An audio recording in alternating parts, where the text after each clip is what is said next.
Hello everyone! In this video, I'll show you how to create Menulog driver account. First, open your web browser and search for Menulog. Click on the official Menulog website. Next, select Become a Courier at the top of the page. Then click Apply Now. Fill in your details, including your name, email, mobile number, and city. Tick the courier agreement and click Create Account.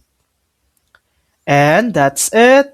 That's how to create Menulog driver account. Thanks for watching. If this video helped you, please like and subscribe for more helpful tutorials.